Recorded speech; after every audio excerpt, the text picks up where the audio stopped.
Voltei, irmão Jacó, capítulo 18, ensinamento inesperado. Pessoa alguma escapará aos imperativos do próprio melhoramento. A criatura ignorante poderá refugiar-se na intemperança dos sentidos físicos, acreditando ser a morte o fim de toda a luta. E o homem instruído folheará páginas preciosas, imaginando-se exonerado da obrigação de ser útil ao próximo, no devotamento fraternal. Entretanto, para todos aqueles que se demoraram longe da ação edificante e renovadora, a vida espiritual reabre as portas do esforço pessoal imprescindível. Ou seja, todos nós estamos fadados à evolução. Deus respeita o nosso tempo, demore o que demorar, mas evoluímos. Se demorarmos demais e nos defasarmos do planeta, mudamos para outro, que está com a vibração condizente com a nossa, mas não deixamos de evoluir. A ideia é aproveitar todas as oportunidades e não retardar. Os espíritos preguiçosos atrasarão sua marcha, detendo-se na revolta, na inércia ou na rebeldia, e serão aproveitados na obra regeneradora ou evolutiva, da mesma forma que os corrosivos que servem à tarefa de limpeza, utilizados por mãos hábeis. Então, aquele que só pensa em si é egoísta, teimoso, rebelde, ele vai atrasar. Mas os filhos do arrependimento e da boa vontade encontrarão 1000 meios de agir e servir no extenso campo do bem. Todos nós erramos, mas podemos e devemos reconhecer esses erros e nos modificar. Podemos e devemos trabalhar no bem. Podemos aprender sempre. Assembleias veneráveis de benfeitores se unirão nos altos cumes em favor de milhões de seres, mas espírito algum se sentará num trono que não edificou, nem brilhará com alheia lâmpada. Então, espíritos evoluídos nos ajudam sempre. Cada ser que se eleva, eleva o mundo. Mas olha o que ele disse. Atendem milhares de seres, mas quem não se eleva não será elevado. Ajuda-te e eu te ajudarei. Lembra? Se você fizer por você, você terá ajuda. Se você não fizer por você, seus benfeitores nada poderão fazer, a não ser esperar o seu tempo. Apelos e consolos do campo mais nobre não devem ser interpretados exclusivamente como simples reconforto da proteção afetiva, mas, acima de tudo, por valiosas ferramentas de serviço redentor. Esse é um ensinamento que estou aprendendo à custa de muito esforço e que os amigos esclarecidos da Terra possivelmente evitarão, valendo-se das oportunidades de elevação e aprimoramento que o mundo lhes oferece. Experimentação. Certo companheiro de aprendizado me convidou a experimentar praticamente as lições da escola iluminativa em que nos reajustávamos. Iríamos ao rio, onde recebêramos valiosas Desculpa.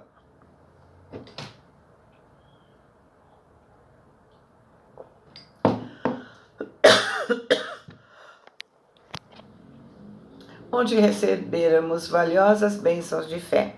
Procuraríamos alguns dos casos de doutrinação e socorro, junto aos quantos funcionáramos, e aplicaríamos então os princípios recebidos. O orientador a quem expusemos o projeto aprovou, com evidente satisfação, mas considerou que deveríamos seguir em companhia de alguém mais apto que nós, de modo a não perdermos a semeadura.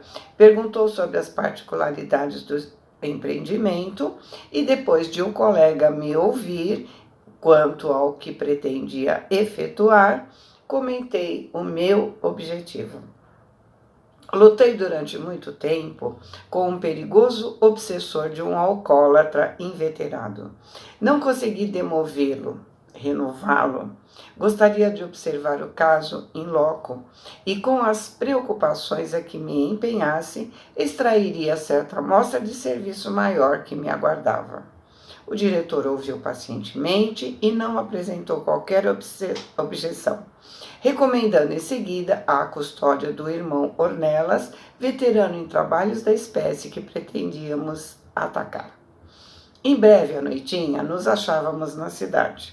O companheiro que nos seguia de perto explicou que inúmeros irmãos de outros círculos, impossibilitados por longos decênios de retomar o corpo terreno, se dedicam a tarefas obscuras e sacrificiais, entre as almas endurecidas ou sofredoras, a fim de conquistarem pela abnegação e pelo heroísmo silencioso a irradiação luminosa que lhes falta. Vastos anos despenderam no esforço da renúncia, adquirindo humildade no trato de almas rebeldes e ásperas, como semeadores buscando a dádiva da flor e do fruto ao contato do chão bruto. Em geral, são homens e mulheres que se desmandaram na autoridade e no dinheiro, na inteligência ou na beleza, assumindo graves compromissos morais que se consagram depois do sepulcro por extenso prazo ao gênero de atividade que iríamos tentar em benditas peregrinações de auxílio aos semelhantes, ostentando a aflitiva posição de servos apagados e anônimos para melhor atingirem os fins a que se propõem. Ante um espírito perseguidor. O alcoólatra, cuja situação me levou a diversos serviços de preces e doutrinações nos últimos tempos da minha existência no corpo, estava num bar suburbano a se encharcar. Ao lado dele, o temível perseguidor dava expansão a impulsos menos dignos. Cada copo cheio era nova taça de veneno fluido que ele aspirava com estranha volúpia. Nos aproximamos sem perda de tempo. Antes de qualquer entendimento, Ornelas me advertiu que, fora dos laços físicos, o socorro dos espíritos transviados exige outros recursos, além das armas verbais. Esclareceu prestimoso que estávamos ali sem o elemento controlador da mediunidade. Quando o instrumento encarnado permanece nas trevas da ignorância, a entidade em desequilíbrio absorve o seu aparelho completamente, raiando pela possessão absoluta. E então verificamos nos círculos terrestres a exata reprodução da alma desorientada e desguarnecida de razão, oferecendo extensas mostras de loucura. Porém, a maioria dos médios, ainda mesmo que sonâmbulos puros, de algum modo controlam os comunicantes irrequietos ou infelizes, exercendo determinada censura sobre as palavras rudes ou inconvenientes que desejam pronunciar. Naquele instante, estaria com um obsessor frente a frente.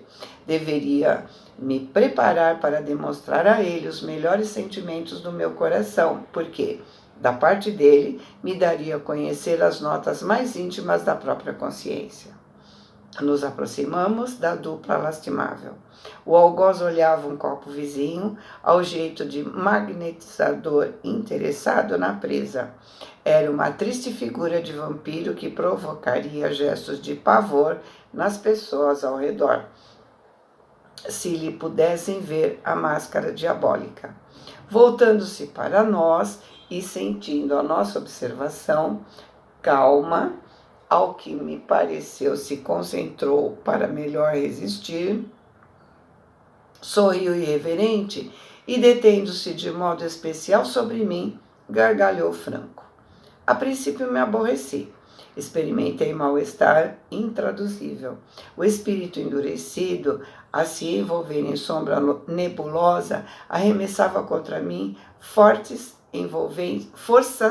envolventes e perturbantes. Ornelas sacudiu nossos ombros vigorosamente e disse: Vejo sua inexperiência. Não tema. Centralize a vontade e reaja com todas as energias de que dispõe. Prepare-se para ouvir e falar com serenidade. Suas condições psíquicas virão à superfície do rosto e do verbo. Não se deixe abater, irei ajudá-lo. A advertência calou consoladoramente no meu íntimo, embora na realidade não conseguisse conter o receio em face da agressividade do perseguidor, que se unia a mim com expressões provocadoras. Diálogo surpreendente. Diante do temível algoz e sob a sua zona de influência sem a ajuda de um médium, como se verificava nas doutrinações de outro tempo, tive o impulso de adiar a experiência. Não seria melhor que eu me fortalecesse mais? Ou seja, ele quase desistiu. No entanto, Ornelas, com um olhar severo, impediu o meu recuo e, pousando a mão sobre minha fronte, me aconselhou a prosseguir, prometendo-me inspirar nas observações convenientes. Me mantive seguro e olhei destemidamente o obsessor. Percebendo minha decisão, o infeliz recolheu os punhos cerrados, com que me afrontava, colérico. Entretanto, a colaboração magnética de Ornelas me alimentava, causando-me grande reconforto. Foi assim que o meu primeiro diálogo, após a morte, com um espírito desviado do bem. Eu lhe disse emocionado: meu irmão, não se resolve a libertar nosso amigo doente, já de si mesmo tão miserável? E você, nem mesmo depois de morto, desiste de me apoquentar? Revidou o obsessor raivoso. Sim, não desisto, porque quero ser seu amigo e desejo trazer o seu espírito para a luz. Mas não vejo luz alguma em você. Como é que você quer dar o que não tem? A alegação me chocou. E por pouco não fugia ao entendimento, mas a mão vigorosa de Ornelas me amparava e respondi: trabalharei sinceramente no bem, até que a vontade do Senhor ilumine minha alma. O perverso interlocutor riu, desrespeitoso, e prosseguiu: por que insiste? Não adiantará nada. E eu, confiante, respondi: fora da caridade não há salvação. Não julga ser nosso dever auxiliar o companheiro de mente enferma, ainda ligado ao corpo terrestre? Não conhece a sua família respeitável e sofredora? Ele falou decisivo. Ora, Jacó, você se refere à caridade com tanta segurança. Como não? Que será de nós sem a prática do bem? E ele exclamou sarcasticamente: ao que me consta, você, na terra, dava grande preferência ao dinheiro, estimava profundamente a própria fortuna. Nas minhas reações de homem velho, quis dizer-lhe que era mais justo o próprio dinheiro que os bens alheios, mas a expressão fisionômica de Ornelas suspendeu minha frase de autodefesa e, ao invés de dizer, acentuei com serenidade: recebi as vantagens materiais através do esforço digno, tal como o mordomo que detém consigo transitoriamente as dádivas do Senhor. O que o Todo-Poderoso me confiou, eu já restituí, de consciência feliz, aos seus sábios desígnios. O algoz fez um escárnio, um desdém de ódio e voltou a comentar: não conheço sua autoridade para conselhos. Você foi sempre um homem áspero, indisciplinado, voluntarioso. Muita vez acabava de apontar o bom caminho para nós, para seguir estrada contrária. Agora quer ser apóstolo? Marcou um gesto ridículo a fim de me torturar e continuou: frequentemente após deixar os aparelhos mediúnicos através dos quais trocávamos ideias, eu segui os seus passos, discreto, e notava que você não agia de acordo com seus próprios ensinos. Gente, temos que ter bom senso. Se sugerimos ao outro, devemos fazer o que sugerimos. Olha isso. Jamais ele pensou que o cara fosse segui-lo. Semelhantes frases ditas a queima-roupa me desconcertaram. Ruborizei envergonhado, mas Ornelas garantiu minha firmeza de ânimo.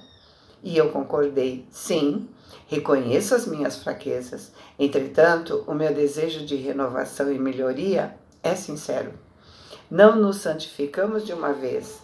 E, se todos os pecadores se negarem ao trabalho do bem sob a alegação de se sentirem maus e ingratos, como poderíamos aguardar vida melhor para o mundo? Se os espíritos comprometidos com a lei não se resolverem a colaborar no resgate dos próprios débitos, por se reconhecerem endividados, jamais atingiremos a necessária liquidação das contas humanas. Compreendendo que não sou um padrão vivo de conhecimentos evangélicos confiados à minha alma para a compaixão divina, no entanto, creia que não repousarei enquanto não afinar minhas atividades com os ideais redentores que abracei. O interlocutor não se alegrou com a argumentação. A lealdade de minhas declarações esfriava sua cólera. Escutou amuado e, assim que o intervalo surgiu espontâneo, considerou menos irônico. Então, seu caso será o do médico, que deverá restaurar primeiramente a si mesmo. E eu acrescentei sincero, não nego semelhante necessidade. Tudo farei pelo meu próprio restabelecimento espiritual. No serviço bem sentido e aplicado, encontramos a corrigenda de nossos erros e a redenção do passado, por mais deplorável e delituoso. Acredite que o doente menos egoísta providenciará remédios e recursos para si e para os outros. Persistindo em sua atividade, você prejudicará a si mesmo. O delituoso, em crise de desespero, lembrou asperamente certas falhas da minha experiência humana em voz alta, mas auxiliado por Ornelas, eu ia encontrando meios de responder sem irritação, construtivamente. Então, isso de o obsessor dizer nossas falhas não acontece apenas com aquele desencarnado que está tentando ajudar, como é o caso do Jacó, mas também sempre acontece com o médium. Obsessor é inteligente, obsessor é perspicaz, ele sabe os pontos fracos dos médios que vão conversar com eles. Por isso, precisamos nos preparar antes de uma sessão mediúnica. Aliás, precisamos nos melhorar a cada dia. Estudar, fazer nossa reforma. Médium precisa trabalhar seu psiquismo. Médium deve fazer jejum no dia de trabalho, porque muitas vezes, horas antes da sessão mediúnica, ele já é colocado em contato com o espírito que precisa ser ajudado. Esse jejum não é não estou falando de jejum material, ou seja, não é só comer comida leve, é não fumar, não beber, etc., né? Mas principalmente o jejum de pensamento. É se manter mais otimista, mais equilibrado. Médium precisa trabalhar suas emoções, seu bem-estar. Ser médium é uma responsabilidade muito grande. Continuando.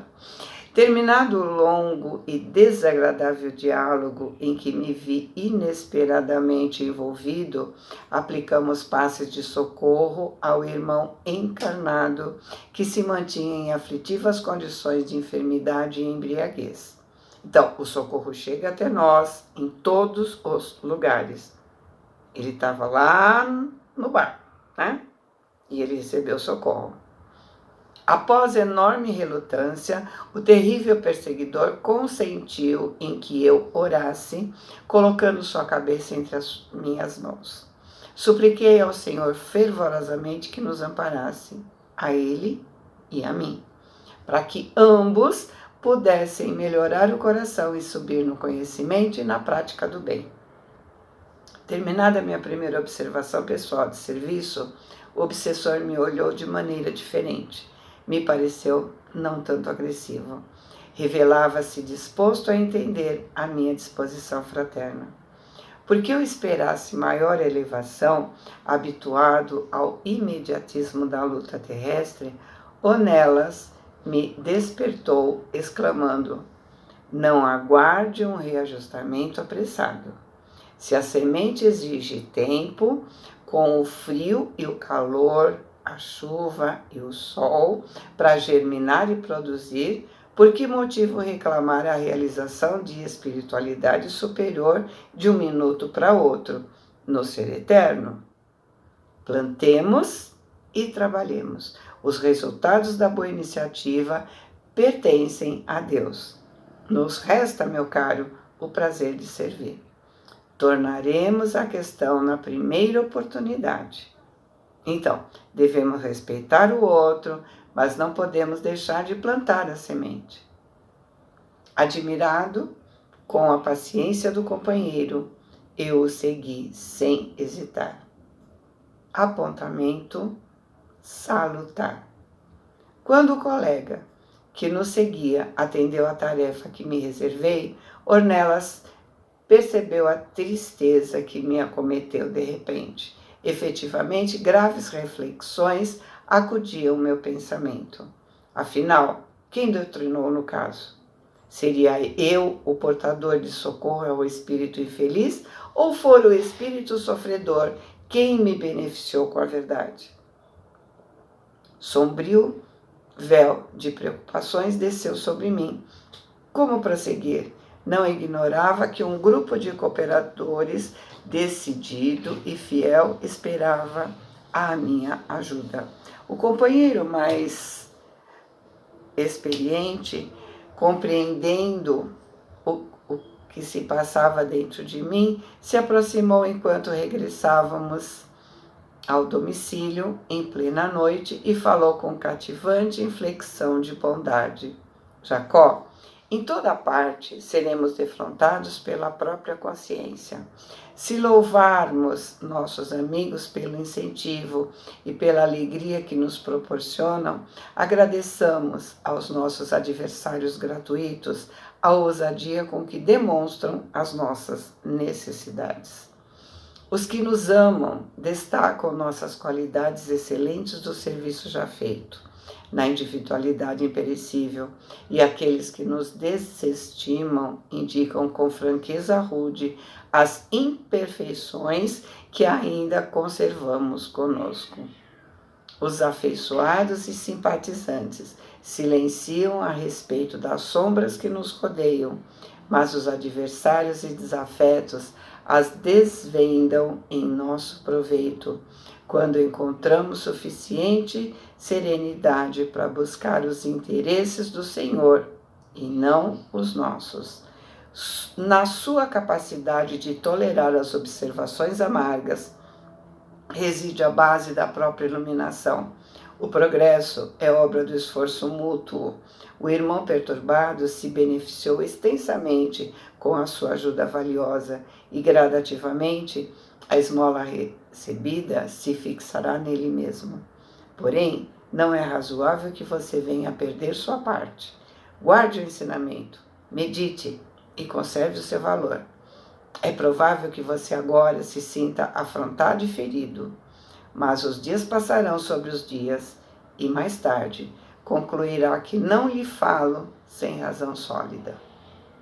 O conselho refrescou minha alma dilacerada.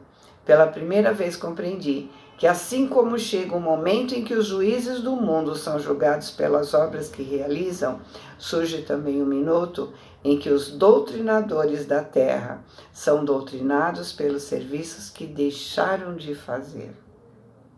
Então, o inimigo é aquele que nos ajuda a vermos o que devemos trabalhar em nós. Agradeçamos a eles.